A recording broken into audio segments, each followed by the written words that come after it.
Sous le volcan de Songandi, deux chiffres s'entrechoquent et déplacent tout. La découverte d'un gisement de près de 500 millions de carats bouleverse la dynamique du Burkina Faso. En quelques jours, ce pays, jusque-là perçu comme un exemple de pauvreté persistante, se voit offrir une promesse de richesse soudainement apparente. Mais cette révélation fait aussi surgir une série d'interrogations. Est-ce vraiment une bénédiction ou une malédiction déguisée ? À cet instant, Ibrahim Traoré doit trancher, non seulement sur la manière de gérer cette richesse, mais aussi sur l'orientation politique du pays. Dans un contexte géopolitique de plus en plus complexe, la découverte de Songandi pourrait bien redéfinir l'avenir du Burkina Faso. Le gisement de 500 millions de carats offre une chance inouïe de développement économique et d'indépendance pour un pays longtemps dépendant des aides extérieures. Cependant, cette richesse soudaine entraîne également des risques considérables. Si le pays ne gère pas cette ressource avec prudence, il pourrait se retrouver dans un piège de dépendance vis-à-vis des puissances étrangères. Ibrahim Traoré se trouve à un carrefour stratégique. Accélérer l'exploitation pour générer des bénéfices immédiats ou adopter une approche plus mesurée, mais risquer de perdre cette opportunité historique. Ce dilemme n'est pas seulement économique, il est politique, social et environnemental. Une mauvaise décision pourrait fragiliser la souveraineté du pays, alors qu'une gestion rigoureuse pourrait non seulement améliorer la situation financière, mais aussi renforcer la gouvernance interne et la stabilité sociale. La promesse de prospérité est réelle, mais elle dépend de la manière dont la richesse sera utilisée. La véritable question est, comment exploiter cette richesse sans compromettre l'avenir du pays ? La véritable ampleur de la découverte sous Songandi ne peut être pleinement mesurée qu'en considérant son impact potentiel sur l'économie du Burkina Faso. Un volume de près de 500 millions de carats, une ressource minière d'une telle envergure, transforme immédiatement le pays en un acteur clé sur la scène internationale. Ce n'est pas une simple trouvaille géologique, mais une ressource qui pourrait propulser le Burkina Faso au cœur des chaînes de valeur mondiales. Toutefois, un tel gisement entraîne un changement brutal. Avant cette révélation, l'économie burkinabé était marquée par une industrialisation limitée et une forte dépendance à l'aide extérieure. Cette richesse soudaine crée une fracture entre la situation économique d'avant et la perspective d'un avenir transformé. Les premières de confirmation technique sont arrivées rapidement et dès lors, des mesures ont été prises. Le gouvernement a réagi avec une grande précaution, sécurisant le périmètre et limitant la circulation des rumeurs. Les autorités ont pris soin d'installer un cadre pour gérer l'impact de cette découverte, en envoyant des équipes administratives pour éviter les ruées et maintenir le contrôle de l'information. L'effervescence était palpable dans les villages voisins, mais l'État a su maîtriser la situation, transformant une découverte brutale en un processus structuré. Cette première réaction du gouvernement a été essentielle, mais la pression extérieure n'a pas tardé. Les multinationales ont rapidement pris contact, les ambassades ont demandé des briefings et les médias internationaux ont commencé à spéculer sur l'avenir de cette richesse. Ibrahim Traoré, en tant que président, est devenu le visage de cette transition, devant gérer non seulement une richesse géologique, mais aussi une crise géopolitique et économique de grande envergure. C'est là que commence véritablement le défi de la souveraineté nationale. Ibrahim Traoré s'est retrouvé propulsé à la tête d'un tournant historique pour le Burkina Faso. En tant que leader, il a dû prendre des décisions cruciales dès les premières heures suivant la découverte sous Songandi. Là où d'autres auraient pu céder à la tentation d'exploiter rapidement la richesse, Traoré a imposé une ligne de conduite réfléchie. Il a choisi de ne pas céder à l'euphorie de la découverte, préférant prendre le temps d'évaluer les conséquences sociales, économiques et environnementales de l'exploitation. La gestion de cette découverte a demandé une discipline inédite. Les premières actions ont été administratives. La sécurisation du site, l'interdiction des activités informelles autour du volcan et la gestion des attentes populaires. Ces choix ont permis de limiter l'effervescence autour du gisement et de préparer le terrain pour une exploitation contrôlée. Mais ces décisions ont aussi provoqué des tensions internes. Une partie de la population et des acteurs politiques a estimé que cette prudence risquait de laisser passer l'opportunité de développement immédiat. Cependant, Ibrahim Traoré a su faire entendre sa vision, mettant en avant la nécessité d'un cadre légal et transparent pour l'exploitation des ressources naturelles. Le président a ainsi amorcé une gestion des attentes, évitant la précipitation et montrant que chaque décision serait guidée par des principes de transparence et de responsabilité. La gestion de la découverte de Songandi est rapidement devenue un test pour l'État burkinabé et surtout pour son président, qui devait démontrer sa capacité à protéger à la fois la souveraineté du pays et ses ressources naturelles. La découverte du gisement sous Songandi a déclenché une série d'événements qui ont redéfini la trajectoire du Burkina Faso. Dès les premières confirmations techniques, la réaction du gouvernement a été immédiate et structurée. Plutôt que de se laisser emporter par l'euphorie collective, le président Ibrahim Traoré a choisi une approche mesurée, cherchant à équilibrer les besoins immédiats avec une vision à long terme.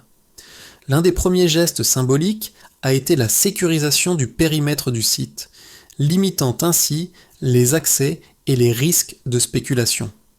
Le gouvernement a mis en place des mesures administratives strictes pour éviter toute ruée incontrôlée. En parallèle, des équipes d'experts ont été dépêchées pour évaluer l'impact environnemental et social de l'exploitation. Dans les semaines suivantes, la situation est devenue de plus en plus complexe. À l'intérieur du pays, les tensions se sont intensifiées. De nombreux Burkinabés voyaient cette découverte comme un moyen de sortir de la pauvreté, espérant que les bénéfices seraient rapidement partagés. Mais cette vision optimiste se heurtait aux défis inhérents à une gestion efficace des ressources naturelles. Les critiques internes se sont multipliées, certains accusant le gouvernement de trop temporiser face à une occasion unique. À l'extérieur, l'attention internationale était tout aussi pressante.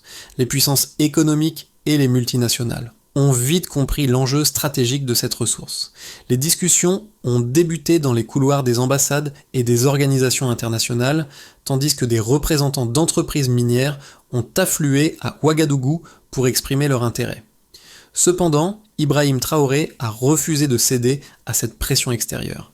Il a imposé un moratoire sur toute négociation, insistant sur la nécessité d'une commission nationale pour étudier les implications économiques, sociales et environnementales avant toute décision. Le ralentissement de l'action a permis à l'État de prendre le temps d'élaborer un cadre plus rigide et de protéger les intérêts nationaux. Cela a aussi permis de mieux gérer les attentes populaires qui étaient désormais très élevées. Le président a pris soin de rappeler à la population que cette richesse ne serait utile que si elle était correctement encadrée et exploitée de manière responsable. La gestion de Songandi est devenue une question de survie politique pour Traoré. Il devait trouver un moyen d'exploiter la richesse tout en préservant la stabilité du pays.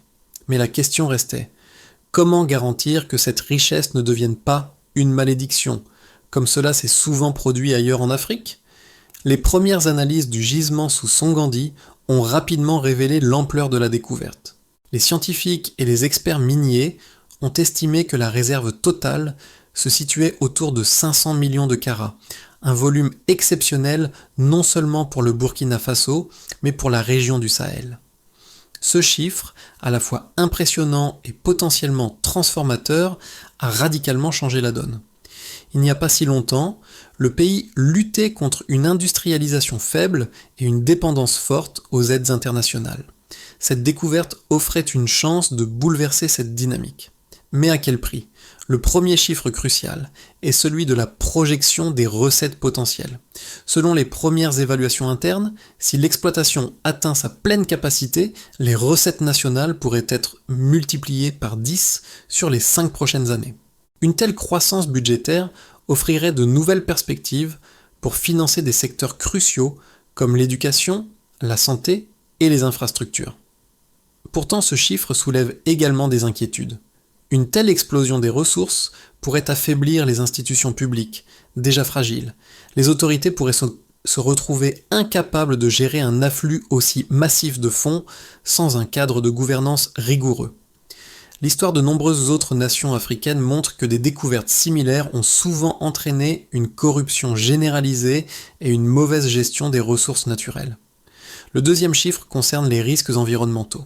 Les rapports préliminaires sur les impacts écologiques de l'exploitation minière à grande échelle sous Sangandi ont estimé que la biodiversité locale pourrait être réduite de 40% en cas d'exploitation intensive non régulée.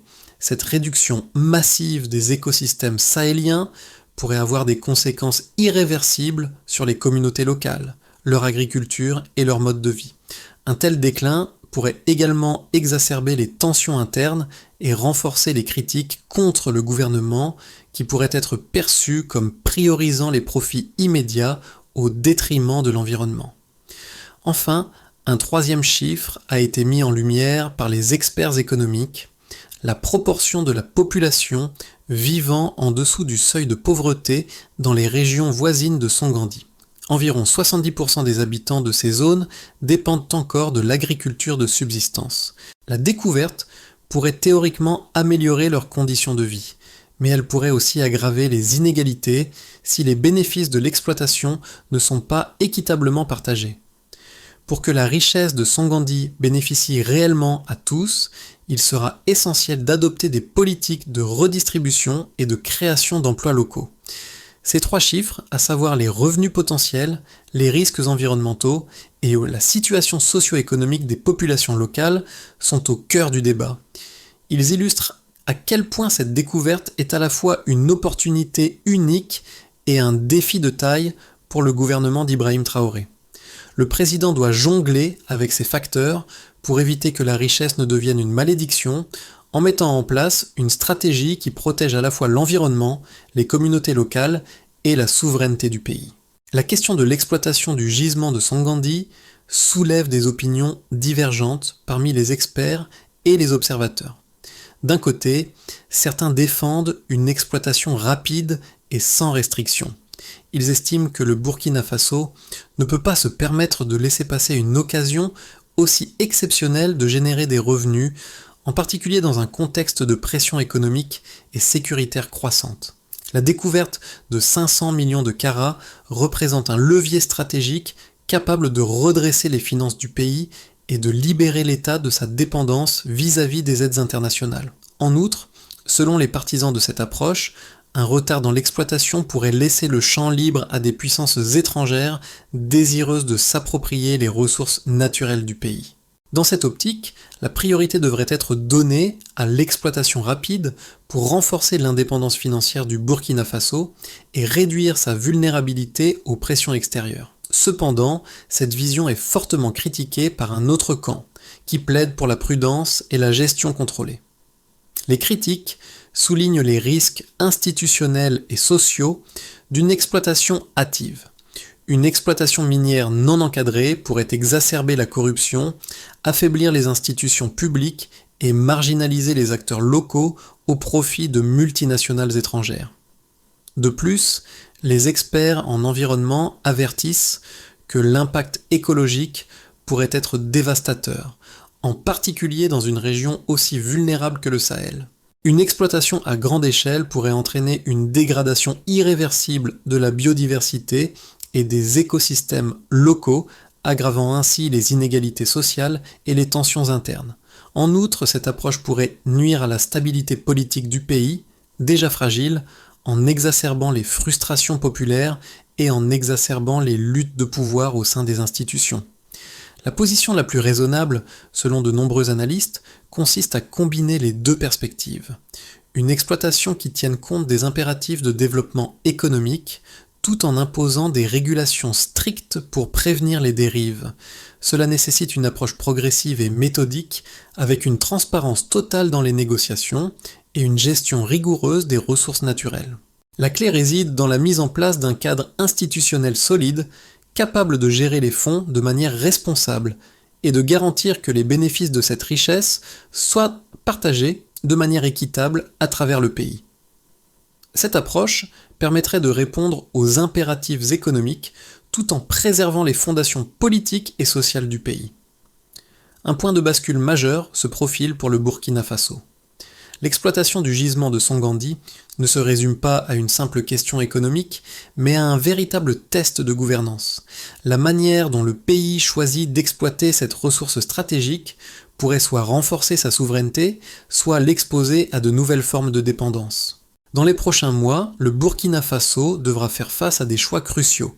Préserver la stabilité du pays tout en exploitant la richesse de Sangandi, ou risquer une instabilité politique et économique qui pourrait compromettre les avancées réalisées ces dernières années. Ce moment charnière dans l'histoire du pays représente une opportunité de réinventer la gouvernance, mais il pourrait aussi être une source de fracture si les décisions prises ne répondent pas aux attentes de la population.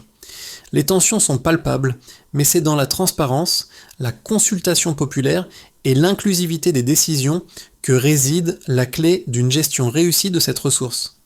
À ce stade, la question de savoir si Ibrahim Traoré réussira à naviguer avec succès dans cette crise de richesse devient un enjeu majeur pour l'avenir du Burkina Faso. Les conséquences réelles de la découverte de Sangandi se dessinent à travers plusieurs angles, touchant aussi bien l'État que les populations locales et l'économie nationale. Si l'exploitation des ressources est bien encadrée, le pays pourrait connaître une transformation sans précédent. Le volume de 500 millions de carats pourrait générer des revenus considérables, permettant au Burkina Faso de réduire sa dépendance à l'aide extérieure et de financer des projets d'infrastructures à grande échelle. Cette richesse offrirait également de nouvelles opportunités d'emploi, particulièrement dans les secteurs liés à l'exploitation minière, la logistique et la construction. Cependant, ces gains potentiels s'accompagnent de risques tout aussi importants. Une gestion précipitée et mal contrôlée pourrait engendrer des conséquences sociales négatives. Les communautés locales, bien qu'espérant des retombées économiques, pourraient cependant se retrouver marginalisées si les bénéfices de l'exploitation sont accaparés par des multinationales. Les populations voisines de Sangandi, qui vivent pour la plupart dans la pauvreté, risquent de ne pas voir d'amélioration significative dans leur quotidien si les retombées économiques ne sont pas redistribuées de manière équitable. Les tensions pourraient alors monter, alimentées par un sentiment de frustration et d'injustice. Une telle situation pourrait exacerber les divisions internes et créer un climat de méfiance vis-à-vis des autorités. Les impacts environnementaux représentent également une préoccupation majeure. L'exploitation minière à grande échelle pourrait entraîner une dégradation irréversible de l'écosystème local, affectant les terres agricoles et réduisant la biodiversité. Dans un pays déjà confronté à des défis environnementaux, ces conséquences pourraient avoir un effet dévastateur sur les moyens de subsistance des communautés rurales. L'extension de l'exploitation minière sans régulation stricte pourrait également exacerber les problèmes liés à la gestion de l'eau, la pollution de l'air et la déforestation. Il devient ainsi essentiel pour le gouvernement d'Ibrahim Traoré d'adopter des politiques environnementales rigoureuses et de s'assurer que les acteurs économiques respectent des normes strictes en matière de durabilité. À un niveau plus large, l'exploitation du gisement pourrait redéfinir la place du Burkina Faso sur la scène géopolitique. En devenant un acteur majeur dans l'exploitation des ressources naturelles, le pays pourrait renforcer ses relations avec des puissances économiques et diplomatiques, tout en attirant de nouveaux investisseurs. Toutefois, cette situation comporte des risques géopolitiques. Si l'exploitation minière n'est pas bien encadrée, le Burkina Faso pourrait devenir vulnérable aux pressions extérieures, notamment des puissances qui cherchent à exploiter les ressources sans tenir compte des intérêts nationaux. Le véritable défi réside dans la capacité du Burkina Faso à gérer cette richesse de manière responsable, en équilibrant les bénéfices économiques avec la préservation de la souveraineté nationale et la stabilité sociale. Si cette gestion est réussie, les retombées pourraient être considérables et le pays pourrait utiliser cette opportunité pour amorcer un développement durable et inclusif. À court et moyen terme, l'avenir du Burkina Faso, face à la découverte de Sangandi, pourrait suivre 3 trajectoires distinctes, chacune influencée par les décisions stratégiques prises dans les mois à venir. Ces scénarios dépendent non seulement de la vitesse à laquelle le pays choisit d'exploiter la richesse, mais aussi de la manière dont il met en place un cadre juridique et institutionnel pour gérer cette ressource. Dans un scénario de base, le Burkina Faso opte pour une exploitation progressive et contrôlée. Les autorités établissent un cadre juridique strict, incluant des règles transparentes pour les contrats avec les investisseurs et des mécanismes de suivi rigoureux. Cette approche permettrait de stabiliser la situation sans provoquer de bouleversements immédiats. L'État pourrait utiliser une partie des revenus pour financer des projets d'infrastructure et d'éducation, tout en préservant une large part de souveraineté sur l'exploitation. Bien que les bénéfices ne soient pas immédiats, le pays éviterait les pièges de la corruption et de la dépendance. Les tensions sociales demeureraient présentes, mais la situation resterait gérable. Ce scénario représente une gestion équilibrée mais prudente, qui privilégie la stabilité à long terme au détriment d'un gain rapide. Dans un scénario optimiste, l'exploitation minière est non seulement bien régulée, mais les autorités réussissent à convaincre les investisseurs internationaux de respecter des normes strictes en matière de durabilité et de responsabilité sociale. Le Burkina Faso met en place des partenariats solides avec des entreprises locales et des organisations de la société civile pour garantir que les retombées économiques bénéficient directement à la population. Ce scénario pourrait conduire à un développement durable avec une transformation économique qui renforcerait les institutions locales et renforcerait la confiance des citoyens dans leur gouvernement. Les revenus générés permettraient des investissements substantiels dans l'éducation, la santé et les infrastructures, réduisant la dépendance du pays aux aides internationales et améliorant les conditions de vie des populations. Dans un scénario défavorable, l'exploitation minière est précipitée, avec des négociations menées en secret et une gestion défaillante des ressources. Si les autorités ne parviennent pas à établir un cadre juridique et institutionnel solide, les multinationales pourraient capturer l'essentiel des bénéfices de l'exploitation, laissant peu de retombées pour la population. La corruption pourrait se développer, alimentée par les fonds générés par l'exploitation, et l'État pourrait devenir de plus en plus vulnérable aux pressions extérieures. En outre, une exploitation non régulée pourrait provoquer des destructions environnementales massives, aggravant les inégalités sociales et les tensions internes. Les frustrations populaires et les tensions politiques pourraient s'intensifier, menaçant la stabilité du pays. Ce scénario représenterait un échec dans la gestion de la ressource, entraînant des conséquences politiques et sociales graves. Dans tous les cas, le défi réside dans la capacité du Burkina Faso à éviter les écueils des erreurs passées tout en maximisant les opportunités offertes par cette richesse. Le pays devra faire preuve de vision et de leadership pour naviguer dans cette période cruciale. La découverte du gisement sous Songandi dépasse largement le cadre géologique et économique. Elle pose la question de la gouvernance, de la responsabilité et de la vision d'un pays face à une ressource qui pourrait changer son destin. Pour le peuple burkinabé, l'exploitation de ce gisement représente une promesse de changement, mais aussi un test de confiance. Beaucoup d'entre eux se demandent si cette richesse profitera réellement à la nation ou si elle sera accaparée par des acteurs externes. Ce dilemme touche directement la vie quotidienne des Burkinabés.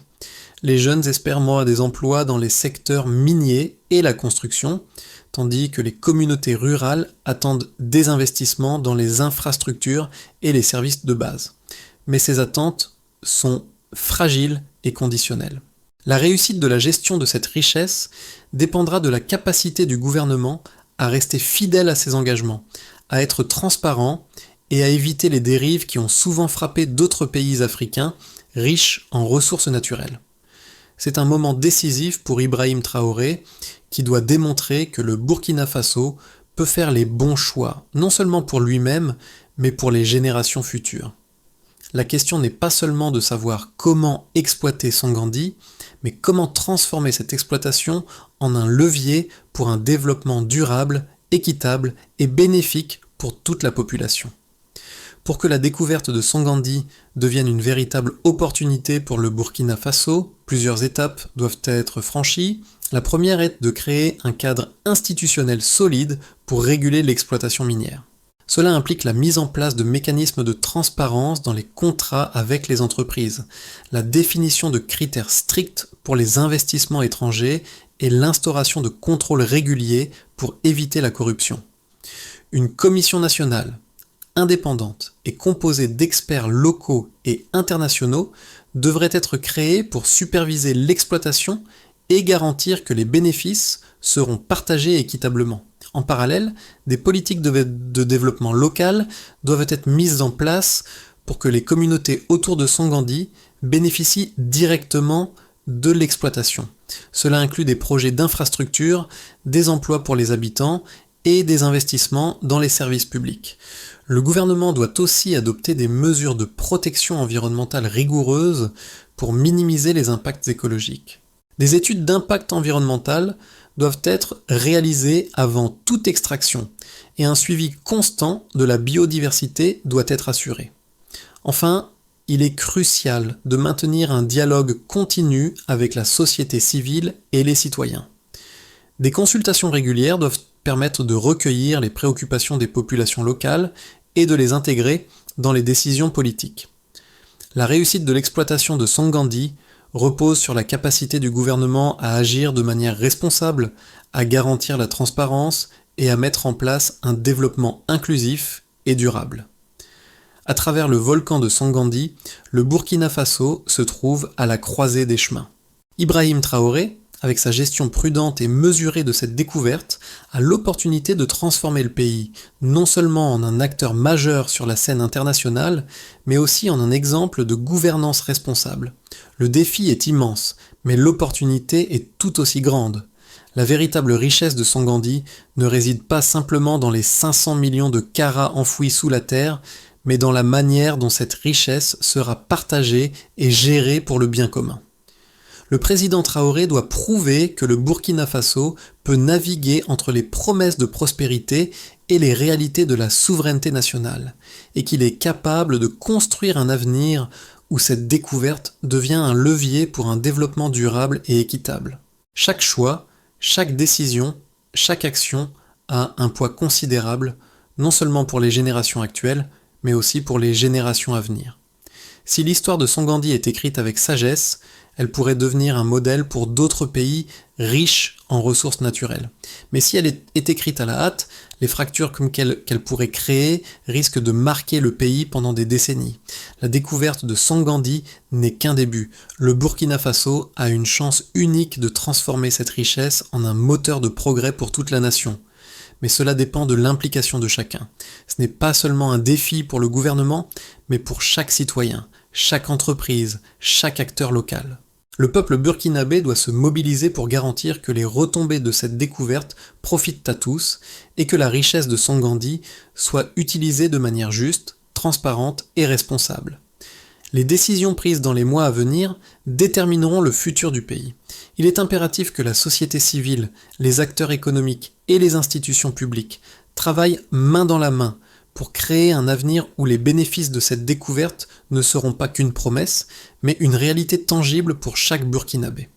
Ensemble, nous pouvons garantir que Sangandi devienne un symbole non seulement de richesse minière, mais de prospérité partagée et de gouvernance forte.